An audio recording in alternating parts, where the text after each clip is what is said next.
Buenas, bienvenidos a un viaje por las ciudades de América Latina, patrocinado por Boston Scientific, avanzando la ciencia en pro de la vida.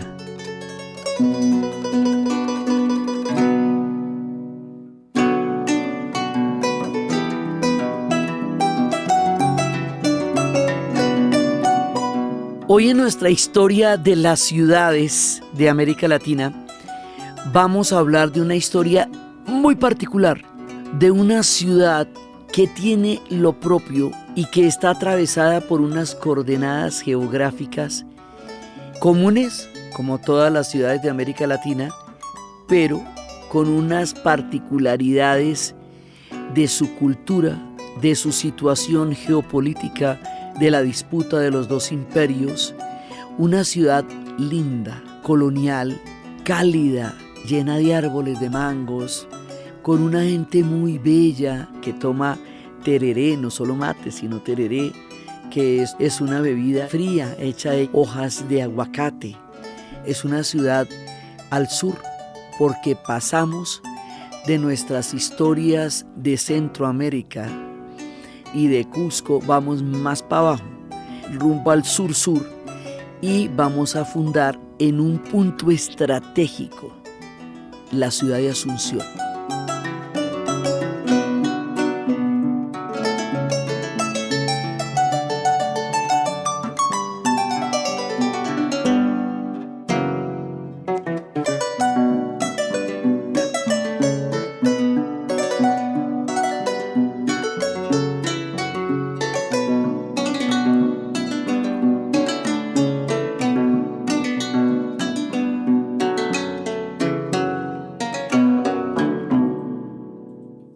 Entonces, hoy nos vamos para Asunción, nos vamos para el Paraguay y vamos a contar unas historias absolutamente únicas, que es lo que significa el Paraguay en la historia de América Latina y América Latina en la historia del Paraguay, porque eso es en ambos sentidos.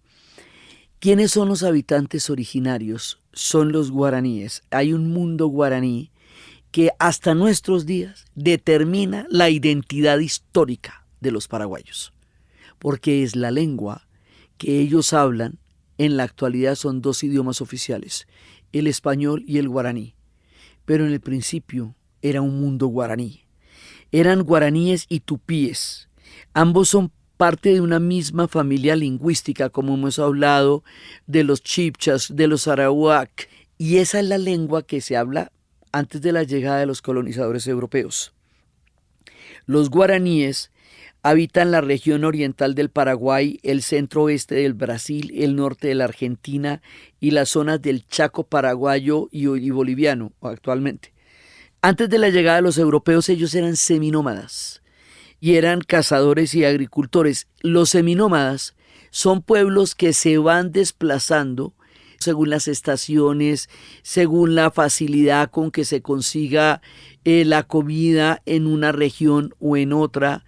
Hay muchos pueblos que vivían así, también por ejemplo en Kenia así vivían los kikuyos. Entonces en una época llegaban y no estaban en esas tierras, pero no quiere decir que las tierras estuvieran desocupadas, sino que en ese momento estaban en otra región. Y ellos iban buscando las tierras abundantes, fértiles y los alimentos. Esto va a ser muy difícil de entender para los españoles cuando lleguen, el carácter seminómada, que alrededor de una región la vayan habitando de diferentes maneras, en diferentes formas. Eso va a ser complicado cuando lleguen. No van a entenderla ni el sur al que llegaron, ni la comunidad a la que llegaron, porque este no es un sur minero. Aquí no van a encontrar las grandes minas de Guanajuato ni de Zacatecas. Aquí esto es otra parte muy distinta del continente americano y muy distinta de aquellos imperios sobre los cuales construyeron el imperio español. Aquí todo era diferente. Entonces les tocó tratar de primero entender el mundo a donde llegaron, que no había dorado, ese delirio áureo que ha determinado tanta parte de nuestra historia. Pues aquí llegan y ¿cómo te parece que no? De eso no hay. Entonces empiezan a tratar de de ver cómo se agarran a estas tierras, y aquí las historias van a ser muy, muy distintas. Cuando se encuentran, los guaraníes vivían en comunales que se compartían hasta por 60 familias. La cultura era completamente diferente y los guaraníes van a tener un papel absolutamente importante en toda la historia y en la actualidad. Entonces resulta que aquí vamos a tener, en el momento de la llegada de los españoles, las primeras fundaciones, pero aquí va a haber un tema que va a ser completamente importante, porque determina nuestro relato de aquí para adelante en el sur. O sea, de aquí para adelante quiere decir, esto es el relato que vamos a tener en cuenta para Asunción, para Buenos Aires y para Montevideo. Porque las siguientes ciudades del sur van a estar atravesadas por un hecho histórico que es el que determina que la geopolítica sea distinta allá abajo. Esto se llama el Imperio Portugués. Y el Imperio Portugués va a quedar delimitado con el Imperio Español por una decisión del Papa que se llama el Tratado de Tordesillas. El Tratado de Tordesillas reparte la Suramérica entre Portugal y España y excluye a todos los demás. O sea, ahí no están entrando ni los franceses, ni los ingleses, ni los holandeses, ni nadie más. Motivo por el cual aquellos que no son papistas, que no creen en el Papa, no van a reconocer el Tratado de Tordesillas, y motivo por el cual se va a dar esa guerra marítima en el Caribe de la piratería de la que hemos estado hablando en las ciudades que tienen que ver con el Gran Caribe. Entonces, porque lo consideran un monopolio religioso de unas tierras que en la época colonial estaba todo el mundo presto a conquistar, colonizar y formar parte de los imperios que en ese momento emergían en Europa. Entonces aquí Tordesillas va a ser todo el tiempo cómo se van a acomodar los dos imperios en unos límites que jamás han sido claros. Digamos, hasta hoy seguimos viviendo las consecuencias de esos vacíos geográficos de la línea de Tordesillas y que van a estar siempre presentes en nuestro relato de aquí en adelante. Sabiendo esto, entonces en 1524 llega Alejo García, que fue el primer europeo en tener contacto con los guaraníes, y empieza a crear la futura relación que van a tener los guaraníes con los europeos. Entonces luego Pedro de Mendoza va a fundar Buenos Aires en 1536, primera fundación, como un punto estratégico para evitar el avance de los portugueses, que es nuestro cuento de aquí en adelante. Cómo delimitar que los portugueses no se vayan a comer ese pedazo, porque casi que lo sacaban de ahí, y entonces quedaba una franja que dividía todo el proyecto español. Eso hubiera podido pasar, y estuvieron muy cerca de que eso pasara muchas veces. Entonces cada una de las ciudades que se van a fundar con la idea de que se le ponga una, digamos, como un freno, una horqueta, en el caso de Buenos Aires y Montevideo más adelante, al avance portugués. Y los portugueses van avanzando y van avanzando. Entonces se da la primera fundación de Buenos Aires. Y la primera fundación de Buenos Aires fue fallida. Y hay toda clase de leyendas. Una, que los indígenas se comieron a los europeos, otra que los españoles se comieron entre sí, otra que los llevó el que los trajo, pero el asunto es que eso no se pudo. Inclusive dicen que llevaban caballos en los barcos y que los caballos se volvieron los caballos salvajes de la pampa. Bueno, hay toda clase de leyendas. Sabemos que esa fundación fracasó y que Buenos Aires va a ser fundada 2 veces. Como Buenos Aires es parte de nuestro recorrido, esto lo vamos a ampliar en su momento. Pero aquí hay una primera fundación y todo está relacionado. Entonces, Juan de Salazar y Espinosa, en 1537, uno de los sobrevivientes de la malograda primera ocupación de Buenos Aires, es el que nos va a fundar Asunción el 15 de agosto de 1537. Todo está conectado en este relato, de aquí en adelante. Y la va a convertir en una de las ciudades más antiguas de toda Sudamérica. Y desde ahí Asunción va a ser crucial para todo este tema geopolítico de los dos imperios del sur que se disputan estos inmensos territorios. Entonces, Asunción va a ser un punto fundamental porque de ahí en adelante va a salir todo lo demás que signifique la colonización española del sur del continente. Y por eso todo, digamos, los unos que se meten en una están metidos en la otra y en la otra. Esto es un solo tejido en todo lo que vamos a ver de aquí en adelante. A partir de Asunción, que originalmente se va a llamar Nuestra Señora Santa María de la Asunción, en honor a la creencia católica de que la Virgen María fue ascendida al cielo en cuerpo y alma. A ese acto de fe de la ascensión de ella en cuerpo y alma se le llama Asunción. Digamos, es la manera de denominar el milagro de la divinidad de María también en su figura sagrada. Entonces, bueno, ella fue asunta, es una manera como se llamó a este hecho de que fue llevada en cuerpo y alma. Entonces así se va a llamar la ciudad. Y se va a llamar el Cabildo de Asunción, que fue fundado en 1541, es el punto de gobierno central, porque acuérdense que el Imperio Español, como todos los demás imperios, tiene una etapa de conquista y luego tiene una etapa de asentamiento, fundación de ciudades y de ahí en adelante fundación de instituciones. Entonces las instituciones de las que hemos hablado antes, de la Real Audiencia, del Virreinato, todo ese esquema organizacional tiene una parte también que son los cabildos. Entonces el Cabildo de Asunción se funda y desde ahí, que es nuestro punto central, se empiezan a organizar la fundación de un montón de ciudades. Entonces desde ahí sale la expedición para fundar Santa Cruz de la Sierra en Bolivia en 1561, Córdoba en la Argentina en 1537, Santa Fe de la Argentina, digo de la Argentina porque Santa Fe es ahí en todas partes, en 1573, y la segunda fundación de Buenos Aires en 1580 y Corrientes en 1588. De la segunda fundación hablaremos en lo suyo.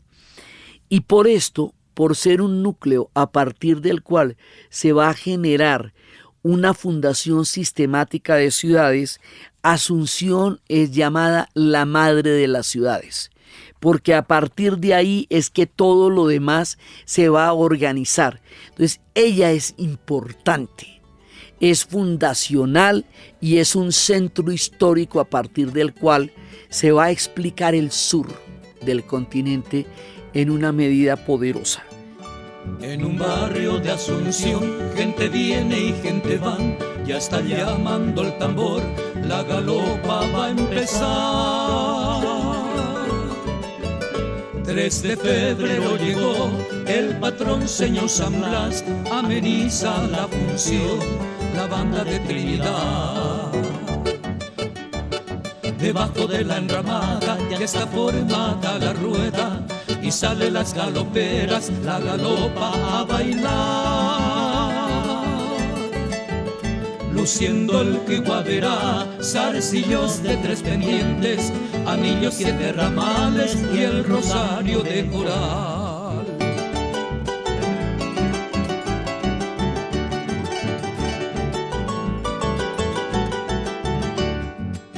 Entonces, ya fundadas las ciudades, empieza el asentamiento del gobierno colonial ya en forma de institucionalidad. Entonces llega hasta el Paraguay un personaje que merecería miniseries, porque de verdad que es interesante este personaje. Se llama Alvar Núñez Cabeza de Vaca, que andaba por el norte, por toda la Florida. Fue un explorador y conquistador español que recorrió la costa sur de Norteamérica en lo que hoy día es Florida, Alabama, Mississippi, Louisiana, Texas, Nuevo México, Arizona y norte de México hasta llegar al Golfo de California. Se echó todo ese vuelto por arriba y luego va y le echa un carretazo a Carlos I. Digo un carretazo a Carlos I porque para que a usted le pagaran las expediciones y lo mandaran, usted tenía que convencer a los reyes, que eran los que soltaban el billete. Entonces usted tenía que ir y echarles una historia muy tremenda para que ellos le creyeran y le otorgaran los títulos y el billete para hacer la segunda vuelta. Sí, entonces a él lo titularon el segundo adelantado y capitán general y gobernador del Río de la Plata y Paraguay y sus anexos. Este hombre que se dio todo ese vuelto al sur del Golfo de California y de lo que hoy es Estados Unidos, andaba buscando allá, arriba, en el sur, otra de las grandes quimeras. Nuestro continente para los europeos era una enorme quimera donde andaban buscando un poco de leyendas que tenían en la cabeza. Entonces una era El Dorado, que nos ha dado la vuelta hasta nuestros días. Incluso el aeropuerto de la ciudad de Bogotá, capital de Colombia, se llama el aeropuerto El Dorado, porque es que aquí el tema del dorado ha sido recurrente. Bueno, ¿cómo les parece que este hombre anda buscando allá arriba, por el Golfo de California, un espejismo fantástico que se llamaban las 7 ciudades doradas de Cibola, que eran unas ciudades totalmente recubiertas de oro? Y así, digamos, la historia que se basa en las leyendas y en las quimeras es impresionante, porque eso se busca la leyenda del preste Juan, las minas del rey Salomón en el África, las 7 ciudades de Cibola, El Dorado. Bueno, por allá unas cosas que se inventa la gente en la quimera de la imaginación y que las va a buscar en las geografías más ignotas. Pues allá no estaban las 7 ciudades de Cibola, pero cuando él se viene para el Paraguay, va a encontrar una cosa que seguro es más impresionante que todas las 7 ciudades de Cibola, de haber existido ellas, aún en el delirio de la imaginación de estos seres llevados por la quimera.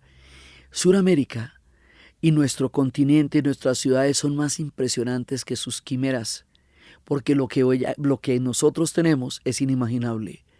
Y ellos ni siquiera sabían cómo poner en su cabeza no lo que no existía, sino lo que vieron. Pues este man se va a encontrar con las cataratas de Iguazú, Foz de Iguazú. Y esto sí le digo pues que eso es una de las cosas más impresionantes que pueden ver los ojos de uno en la historia de la vida de una persona. Estas cataratas son una cosa absolutamente impresionante. Hoy por hoy son una triple frontera. Se puede acceder a ellas desde el Paraguay, desde la Argentina, desde el Brasil, y cada uno dice que desde su lado es desde donde se ve más bonito. Pero ellas son descomunales. Entonces uno va a las cataratas de Iguazú y allá encuentra un letrerito, una placa que dice que por allá estuvo Alvar Núñez Cabeza de Vaca. Y yo cuando vi esa placa dije, usted man, ¿qué viene a hacer de la Florida aquí? O sea, ¿cómo es que estuvo en Arizona y en Nuevo México y en la California y llega uno y se lo va a encontrar en Foz de Iguazú? Estos manes eran andariegos. Pues porque le echó el cuento al rey y el rey lo llamó el adelantado. Después hablaremos de los adelantados cuando estemos en Argentina y sus maravillas culturales también. El asunto es que este man llega ya con unos super recontratítulos, pero para la gente que estaba en el Paraguay, ¿era un aparecido? Pues usted podrá tener muchos títulos, pero por aquí no se le conoce. Entonces no fue bien recibido ni por los españoles, que hacía rato estaban allá, ni por los indígenas, que tampoco sabían de qué se trataba aquello. Lo rechazaron mucho y en esa época pasó que la India Juliana, una mujer indígena, asesinó a su patrón español por regio y encantador con ella, porque ustedes saben cómo fue esto de brutal. Y Cabeza de Vaca ordenó una ejecución muy cruel de esta mujer guaraní a modo de escarmiento para evitar las posibles rebeliones. Y eso va a ser una historia infausta en la memoria de Cabeza de Vaca. El sacrificio de la India Juliana que estaba defendiendo su dignidad y la dignidad del pueblo guaraní. Entonces es una cosa bien pesada.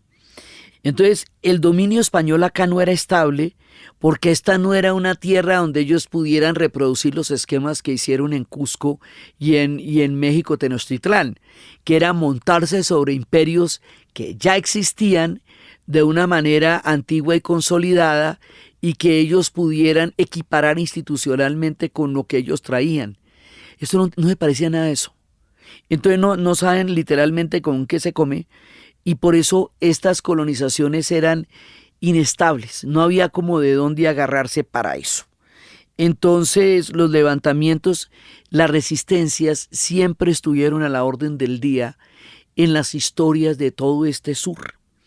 Y aquí en el sur nos vamos a encontrar con uno de los rasgos más amorosos, amigables y bellos. Y de aquí en adelante lo vamos a incluir en todas las historias, la yerba mate, que se convirtió en el producto más importante de la economía colonial del Paraguay. Al igual que Costa Rica, en Paraguay tocó crear para los españoles una economía de agricultura, porque las famosas minas, que eran por las cuales habían vendido todo el proyecto colonial, pues no estaban ahí. Entonces les tocaba mirar a ver cómo, de dónde se agarraban y entonces van a generar una agricultura y una ganadería para poder generar la fuente de riqueza que ellos deben a la corona por todo lo que se invertía en estas empresas. Entonces aquí van a cultivar la yerba mate y la yerba mate se va a convertir en una importante fuente de ingresos. Sobre la yerba mate, Eduardo Galeano nos cuenta lo siguiente, es una leyenda guaraní. Cuenta una antigua leyenda guaraní que la luna se moría de ganas de pisar la tierra. Quería probar las frutas y bañarse en el río un atardecer. Gracias a las nubes pudo bajar desde la puesta de sol hasta el alba. Las nubes cubrieron el cielo para que nadie advirtiera que la luna faltaba. Fue una maravillosa noche en la tierra. La luna paseó por la selva en lo alto del Paraná. Aquí tenemos unos ríos, el Paraná y el Paraguay, que son descomunales. Y ella estaba en el Paraná. Los ríos de esta región son verdaderamente maravillosos. Es impresionante evocarlos e invitarlos al relato. Y ella estaba por el Paraná, tan maravilloso que es, y conoció los misteriosos aromas y los sabores, y nadó largamente en el río. Pero cuando llegó a la ribera encontró un jaguar que intentó arrojarse sobre ella con sus afilados dientes. Imagínese la pobre luna frente al jaguar. Entonces un labrador la salvó y espantó al jaguar y se llevó a la luna para la casa. Ya la han llevado para muchas casas. Otro día se la llevó, la sacó de allá el cuervo. Entre los diferentes pueblos originarios la luna iba por todos lados. Aquí estaba en el Paraná. La salvó el labrador y se la llevó para la casa para calmarla, para que se le quitara el susto del encuentro con el jaguar. Llegaron y era una casa muy humilde, era una choza muy humilde. Estaba levantada en un pedacito, en un clarito de la selva, lejos de la aldea. Y entonces allí vivía el labrador con su mujer y su hija. Y la luna tuvo hambre y la mujer le dio unas tortillas de maíz. Era el único alimento que tenían en ese momento. Y le dio hasta que ella quedó calvada y satisfecha. La luna se despidió de la familia y volvió al cielo. A la noche siguiente, desde el cielo, la luna se asomó a la casa de los amigos y descubrió que en esa choza no quedaba nada que comer y que para ella habían sido las últimas tortillas de maíz de las que disponían y que al otro día ya no tenían ni siquiera un plato para llevarse a la mesa. Entonces la luna se conmovió y iluminó el lugar con la mejor de las luces. Y le pidió a las nubes que dejasen caer alrededor de la choza una llovizna especial. Entonces hizo su trato con las nubes que siempre han sido sus aliadas. Al amanecer, en las tierras habían brotado unos árboles desconocidos y entre el verde oscuro de las hojas asomaban unas flores blancas. Así nació la yerba mate. Dices desde entonces que la hija del labrador pasea por el mundo ofreciéndosela a los demás. Y es por eso que la yerba mate despierta a los dormidos, corrige a los haraganes y hace hermanas a las gentes que no se conocen. En el sur de nuestro relato se comparte la yerba mate en toda esta área que vamos a ir de para abajo y siempre es un símbolo de hermandad, de compartir, de estar juntos. Entonces, después van a llegar uno de los fenómenos más interesantes de la historia del Paraguay, que son las misiones jesuíticas. Las misiones jesuíticas van a llegar y van a tener una interacción completamente particular con los guaraníes.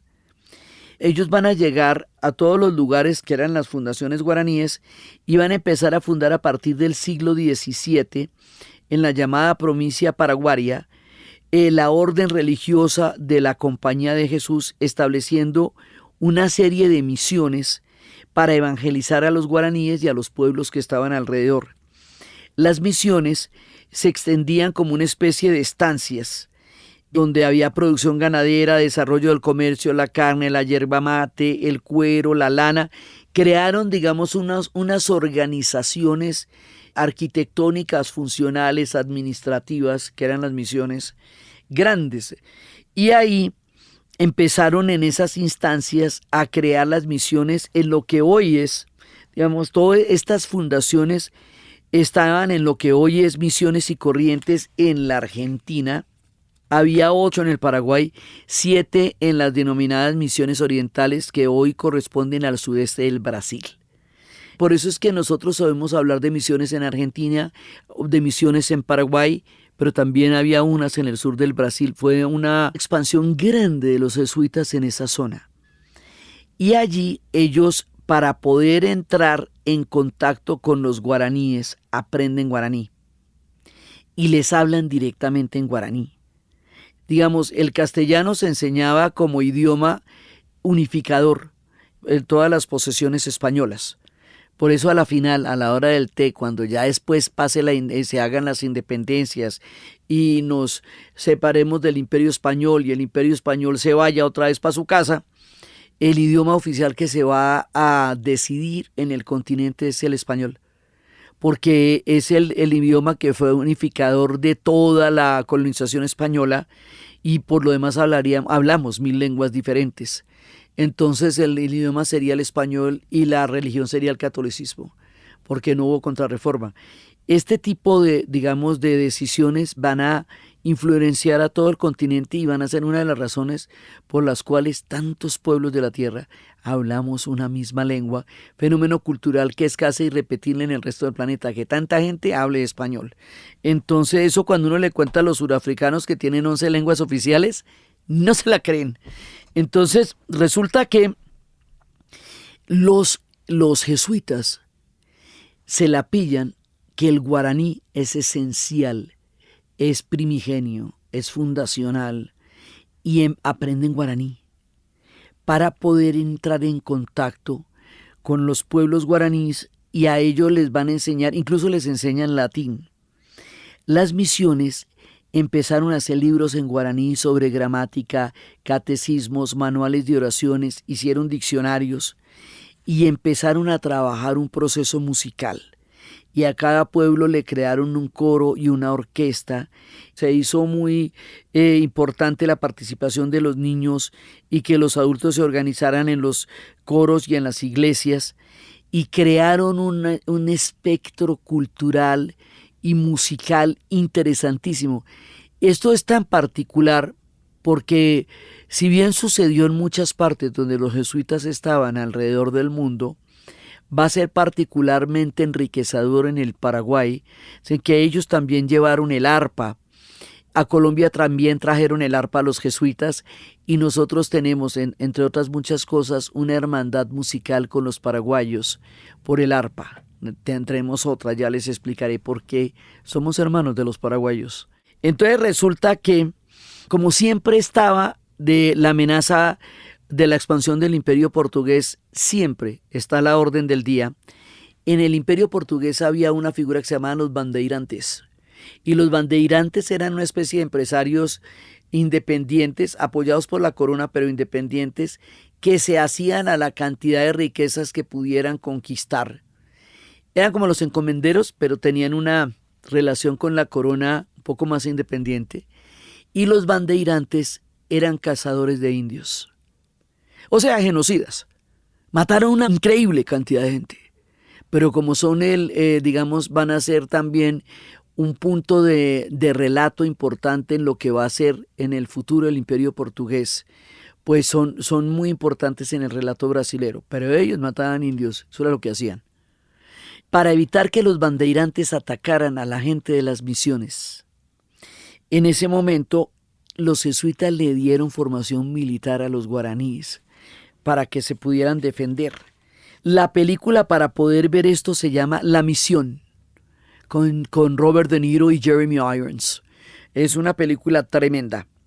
Entonces, en la mayoría de las historias fueron muy violentas. Y aquí hubo como esa pausa, ¿no? Musical, esa otra manera de entrar en contacto con otra cultura a través del respeto de su lengua.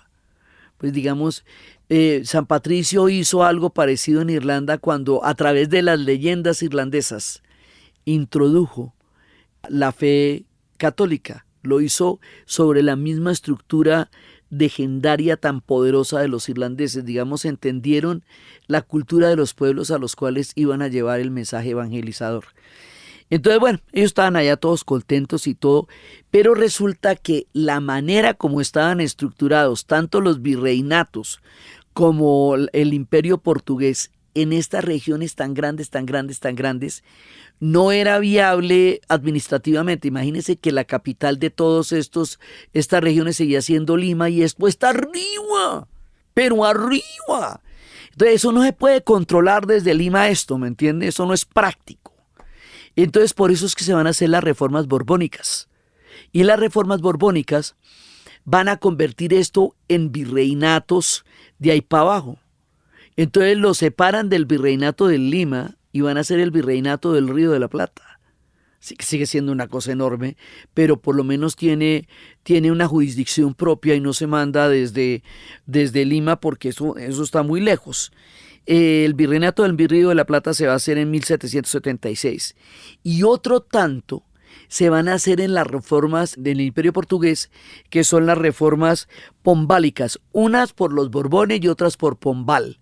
Son reformas administrativas para hacer más manejable un imperio inimaginable, unos territorios inimaginables como los que nosotros tenemos acá.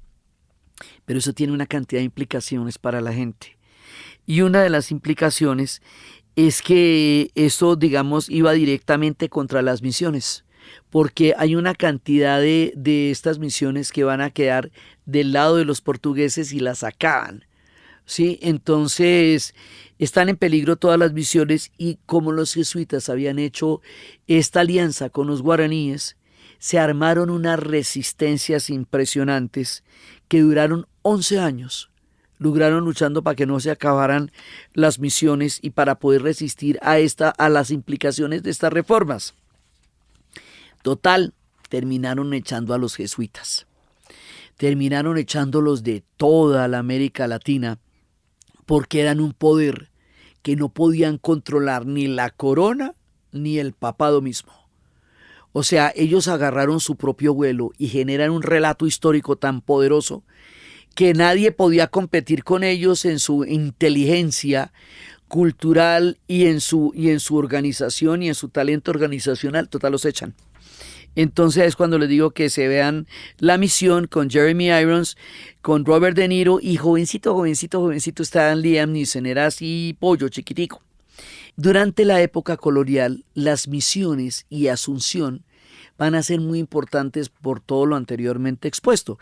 Entonces, ¿qué quiere decir esto? Que nosotros a lo largo de la historia de las ciudades en América Latina tenemos periodos en que unas ciudades son más importantes durante ese periodo o menos, ¿no? Entonces vemos que en el mundo de la colonización española, Asunción es importantísima, Cusco es importantísima, México Tenochtitlán también, Cartagena también, Costa Rica no, Costa Rica va a ser importante es en la independencia, ¿sí? Asunción fue clave durante toda la época española porque fue el punto de enclave para toda la institucionalización de España en el sur del continente.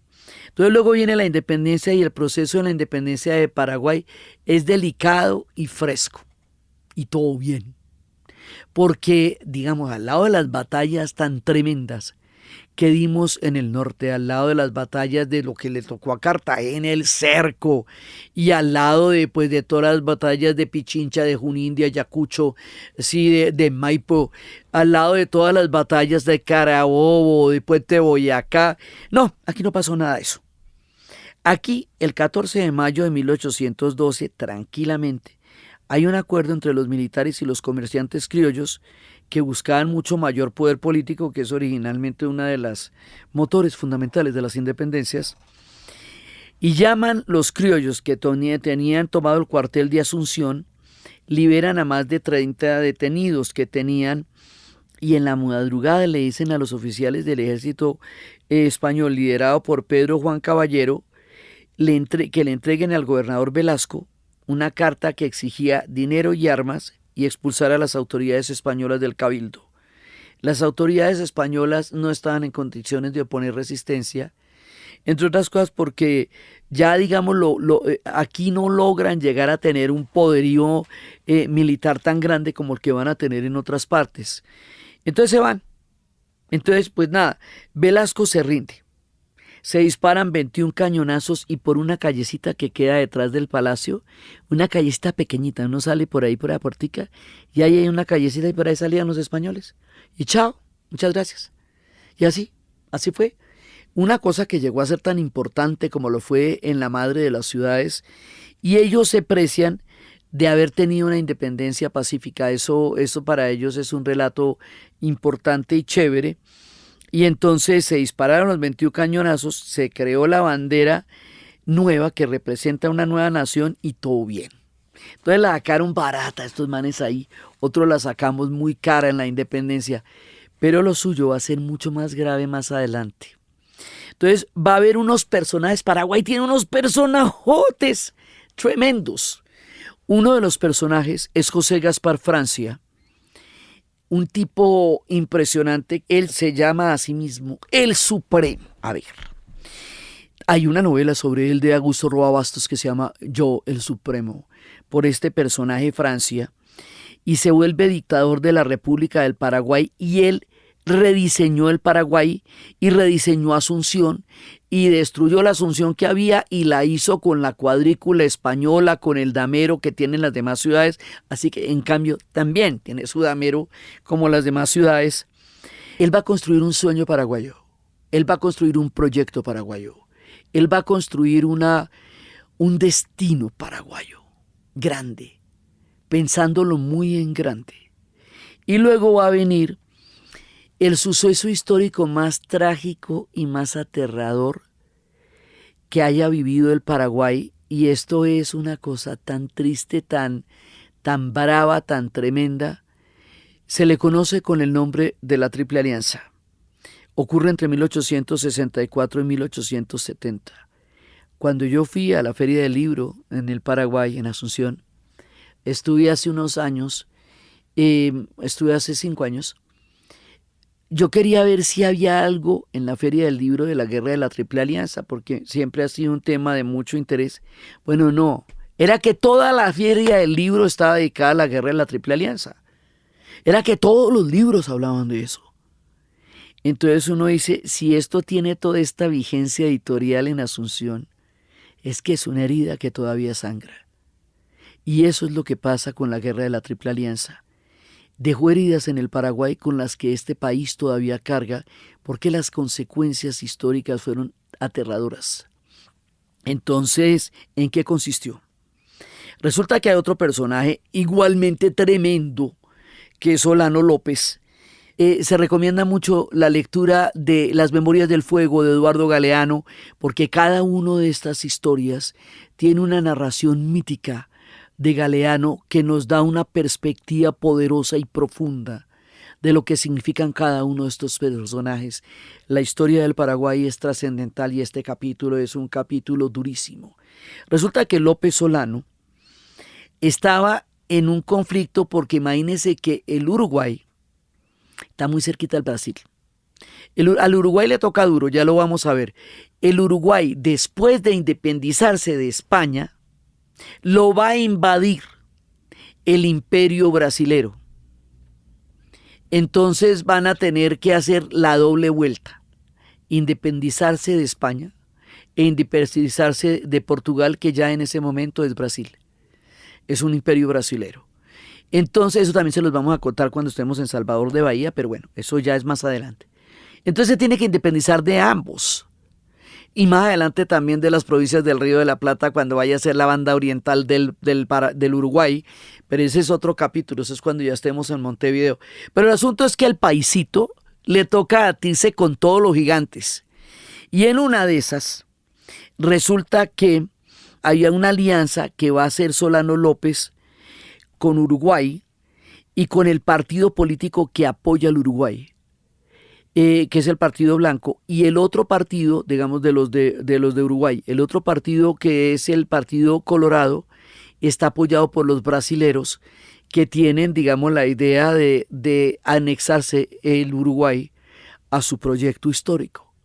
Entonces, Solano López se mete ahí y apoya a unos. Y Solano López se mete en una guerra, que es la guerra de la Triple Alianza. Entonces resulta que se unen Argentina y Brasil y el lado de los uruguayos que estaba en esa división y van a atacar al Paraguay de una manera tan terrible, tan terrible, tan terrible que lo destruye como proyecto histórico.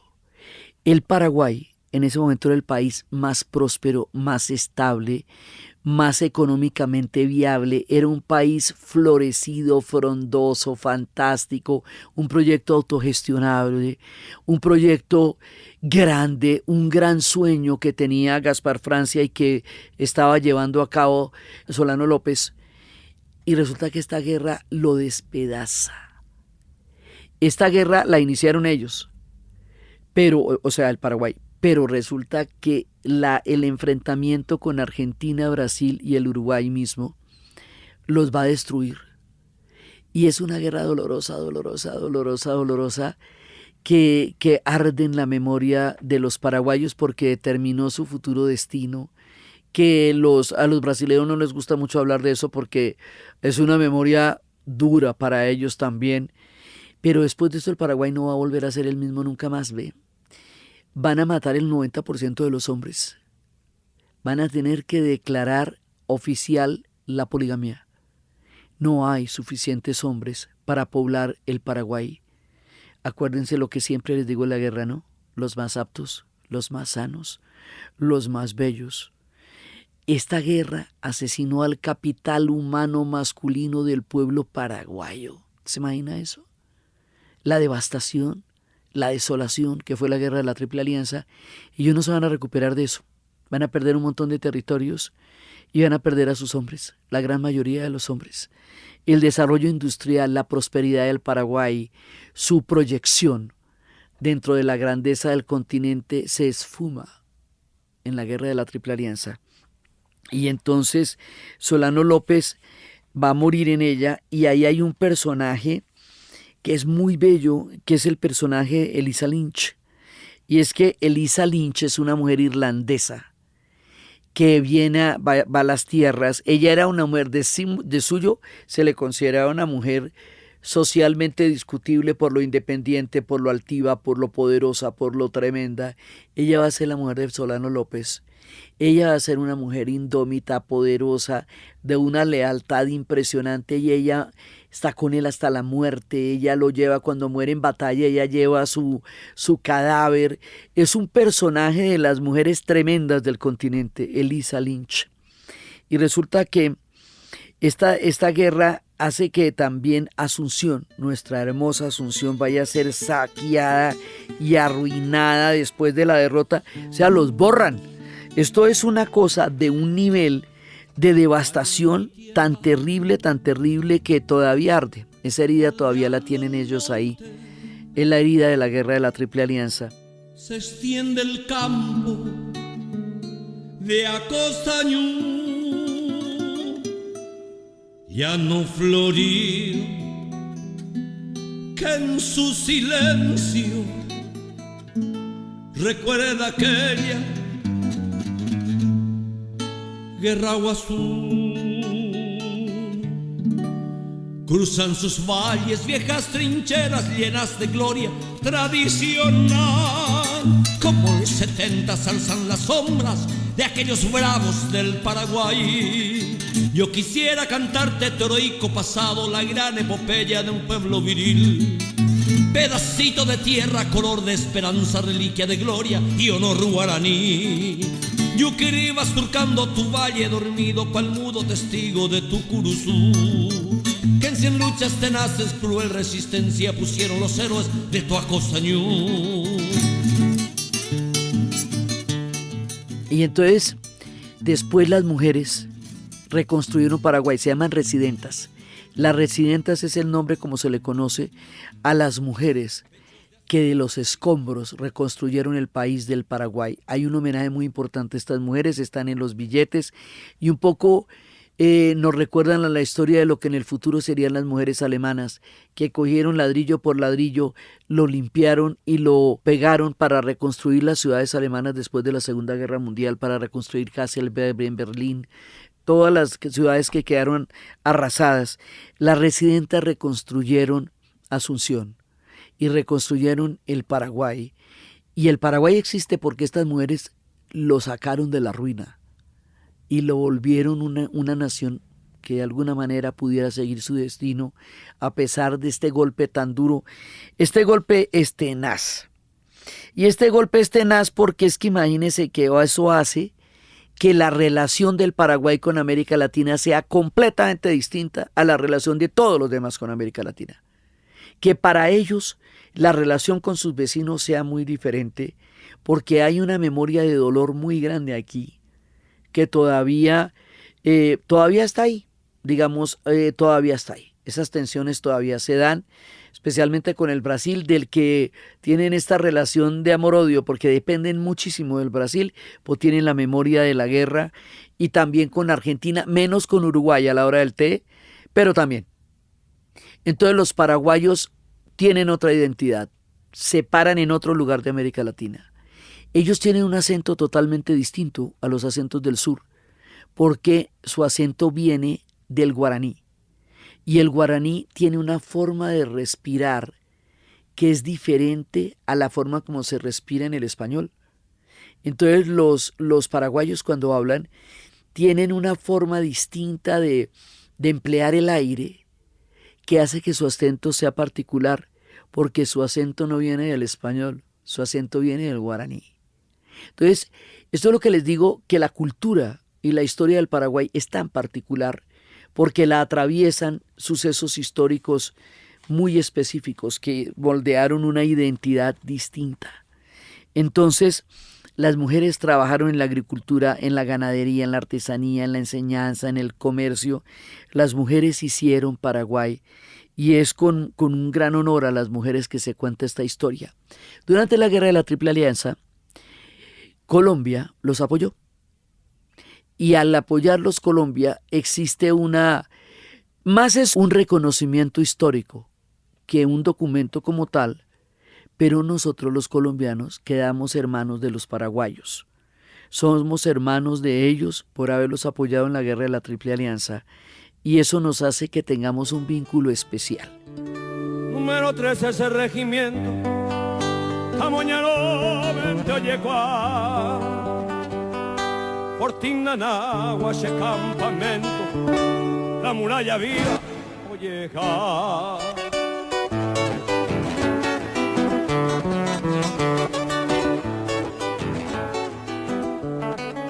La tajupi mi mano a la visera, jatambollo ya se Maracamí. Abongara y Bonanagua, Chinchera, Taro, Purajey, 13 Tuyutí. A los Purajeita, regimiento 13, Anagua de Gloria, Yero Viajaite. Haití Vira y regimiento 7, la muralla viva, Momoajaré. Los Atamajawi, Tesaray, Tepe, Peteico, Emero, Ñeñandu, Caro, que ya agua, Orera, Irepe, Pedestal de Gloria, Oma Ejanguá. Ya en el siglo XX Asunción se recupera. Mire todo lo que le ha pasado a esta ciudad, ¿me entiendes? Esta ciudad las ha visto todas, las más fantásticas y las más tenaces. Entonces resulta que ella se recupera y se pone toda bonita. pero después le va a tocar otra guerra tenaz. Y es que en 1932 y entre 1935 va a haber otra guerra. En el sur hay unas guerras y unos conflictos y unas cosas que no hay en el norte. En el norte hay otras, pero es una historia muy particular la del sur. Y va a haber una guerra por el Chaco, donde Paraguay se va a enfrentar con Bolivia. Esta la gana Paraguay y la mayor cantidad de la región del Chaco queda en el país del Paraguay actualmente, pero el Chaco también hay una parte en Argentina y hay una parte en Paraguay y hay una parte en Bolivia. Ese es el famoso Chaco.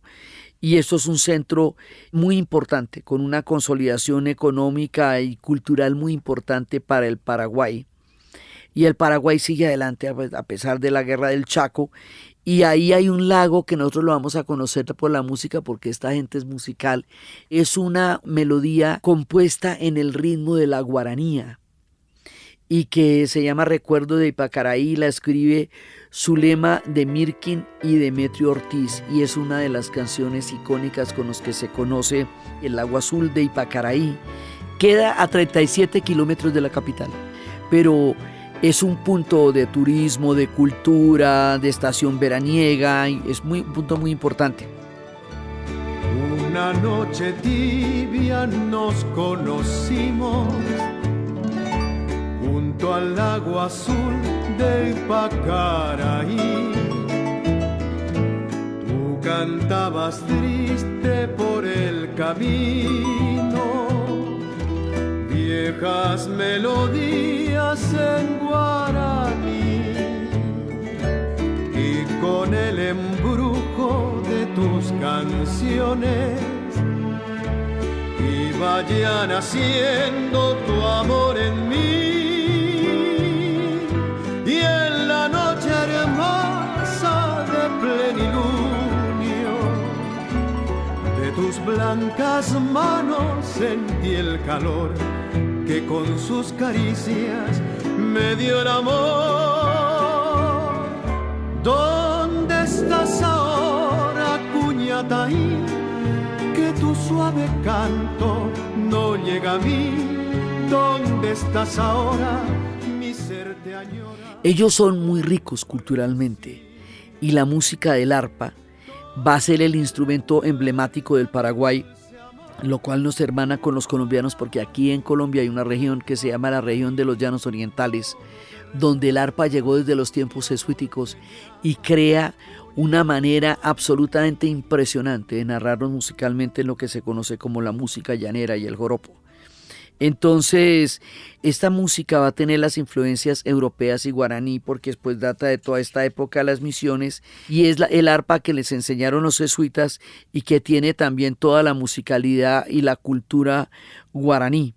Y ahí vienen canciones célebres como El pájaro campana, y es la protagonista de las polcas, de las guaranías y otras expresiones de la cultura guaraní. Ellos tuvieron una dictadura feroz, la dictadura de Stroessner. Ellos van a tener unos personajes muy tenaces. Stroessner sube al poder en 1954 y aquí confluyen unos factores muy raros. Aquí va a llegar mucha gente, muchos nazis que se fugaron van a llegar allá.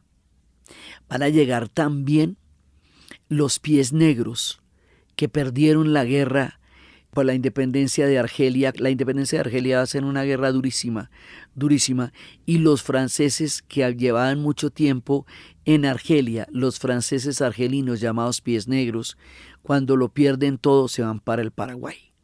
Los nazis también se van para el Paraguay.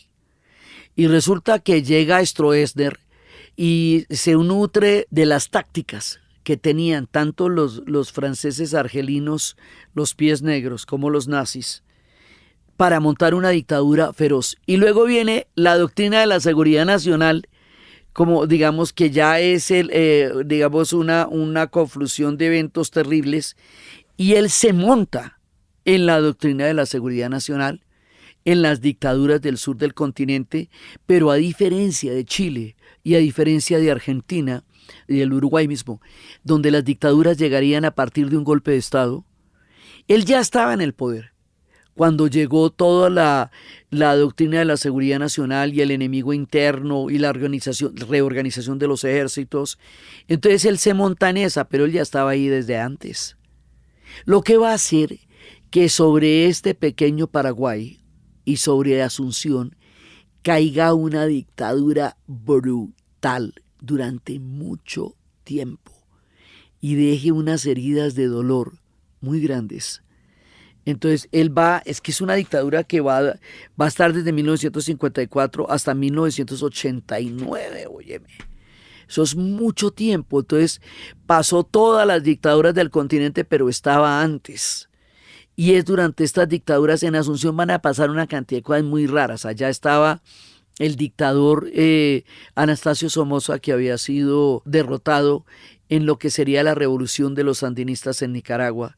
Y en esta Asunción pequeñita y tan vigilada le pegaron un bazucazo y lo mataron allá en la mitad de Asunción en una conspiración en la cual habían estado metidos un año diciendo que se iba a presentar Julio Iglesias allá.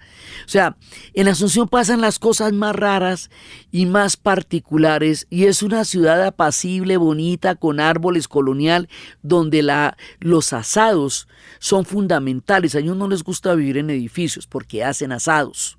Y los asados se hacen en los patios de las casas. Y a ellos les gusta reunirse para hacer esos asados maravillosos que hacen, porque tienen una historia ganadera y toman tereré para el calor tan impresionante. Gabriela Alemán, escritora ecuatoriana, que ha pasado su corazón y partes fundamentales de su vida en el Paraguay, nos cuenta historias en una novela que se llama Humo, y nos cuenta historias del Paraguay que ella conoció.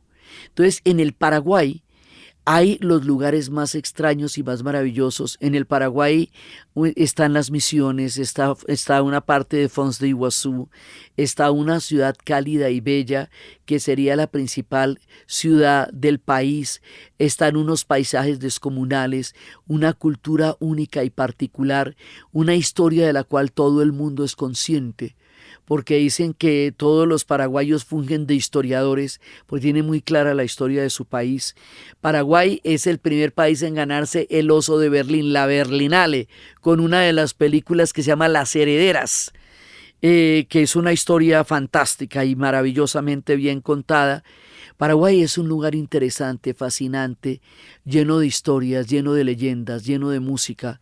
Y una de las historias más importantes que tiene el Paraguay, que también los hermana con nosotros, es el fútbol. El fútbol es muy importante en el Paraguay, pero muy. Empezando porque como ellos van a ganar las guerras del Chaco, y el Chaco va a quedar en una parte tan importante del Paraguay, ¿cómo se llama el estadio de Asunción? Se llama Defensores del Chaco, por las guerras del Chaco. Entonces, el fútbol es introducido en el siglo XIX y el primer partido que tenemos registrado se jugó el 23 de noviembre de 1901 y la Asociación Paraguaya de Fútbol se fundó en 1906. O sea, casi que estaban estrenando país y ya tenían fútbol. Y se hizo la Confederación Suramericana de Fútbol, la Conmebol, fundada en 1916 y tiene su sede en Luque, dentro del Gran Asunción. El Gran Asunción es una manera de decirlo porque Asunción es chiquita, pero hay una periferia y de pronto uno ve una cosa que parece un platillo volador, que es más grande que la ciudad misma. Y uno dice, ¿y esto qué es? Pero es una cosa, la locura. Y uno dice, pues ¿esto qué fue? Pues la sede de la Conmebol. ¿Cómo te parece? Entonces uno no la cree y dice, wow. Y ahí uno entiende cómo es de importante el fútbol allá. Para ellos el fútbol es absolutamente definitivo. Ya en cada una de estas ciudades hay que hablar del fútbol porque el fútbol nos va a definir de aquí para adelante muchísimo, ¿sí? Y en los paraguayos el fútbol es una cosa muy seria, pues no le digo que tienen casi que una ciudad paralela a la capital, que es la sede de la Conmebol, entonces que no es poca cosa porque pues es la sede de digamos del punto más importante del fútbol en el continente y el fútbol en este continente es demasiado importante. Entonces, la Gran Asunción tiene una superficie de 2.582 kilómetros cuadrados y una población un poquito más de 2.3 millones de habitantes y representa el 40% de la población total del Paraguay. Ellos no son muchos. y es la zona que más densamente está poblada de ahí.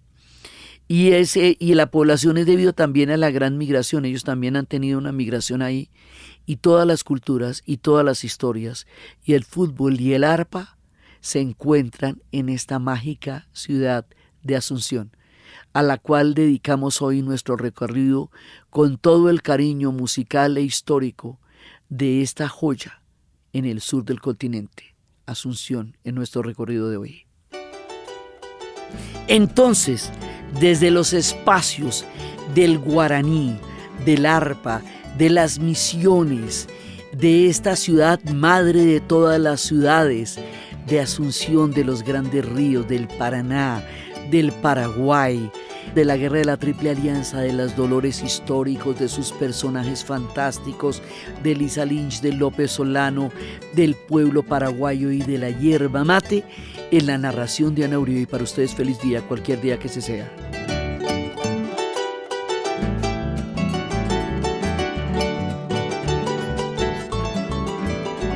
Este podcast fue grabado en Los Gatos Estudio y fue posible gracias al equipo de dianauribe.fm, que está integrado por Diana Suárez, Milena Beltrán, Arturo Jiménez Viña, con la musicalización de Eduardo Corredor Fonseca de Rueda Sonido y con la ayuda fuerte y poderosa de Santiago Espinosa Uribe y Laura Rojas Aponte del podcast Cosas de Internet.